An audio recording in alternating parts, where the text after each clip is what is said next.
I spoke to Bob and he said, "What do you think?" And I said, I think it's the best script I've read in 20 years. And I, I really do. I thought I was so moved by it.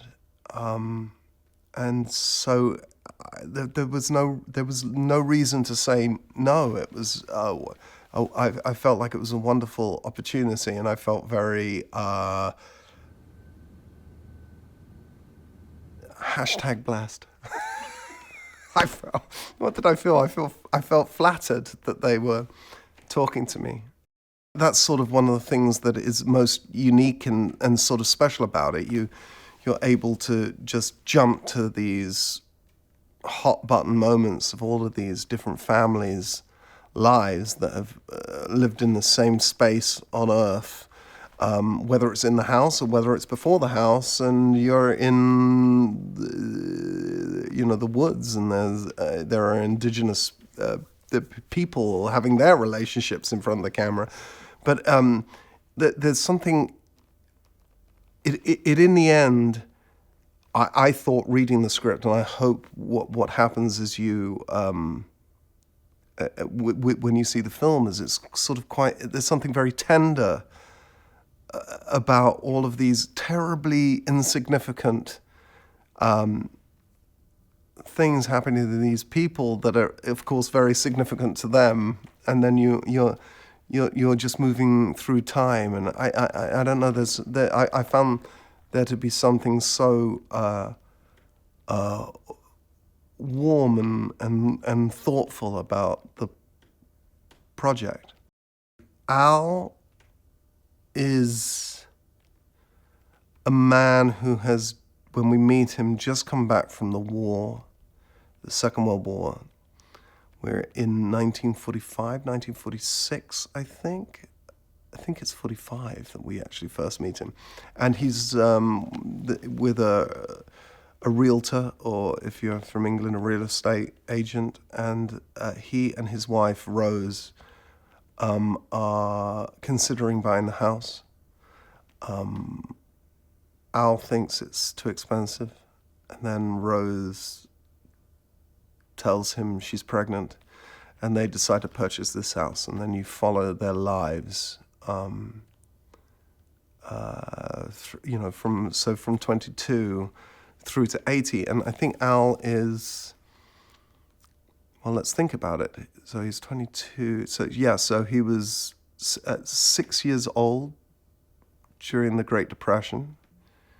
I think he's terrified of poverty and very focused on keeping a roof over his family's head.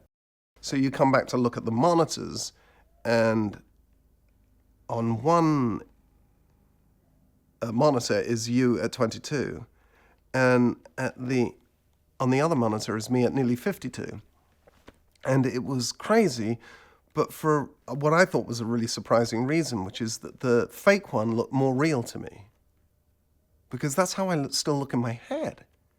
In my head, I'm still 22, and I was like, who's this old man? And I couldn't, it was so tricky for me to get my head around the fact that this young thing was not me anymore, because of course that's the way I feel, and I think of myself, and I don't really look at myself in the mirror, and plus I'm, myopic.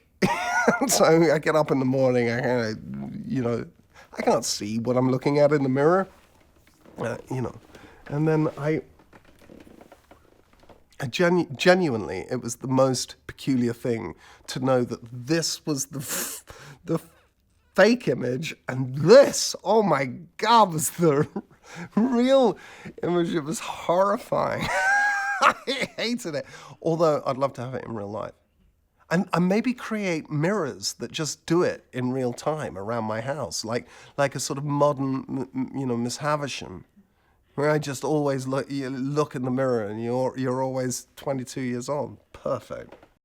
I don't think since I had that feeling in my first sort of movie where I had a big role, have I been so excited to see the result, because most of the time you're making something and you can kind of picture how this thing is going to be. But for me, I was so thrilled to be a part of it, and so like I said earlier, flattered and #blessed and all of that. And I am now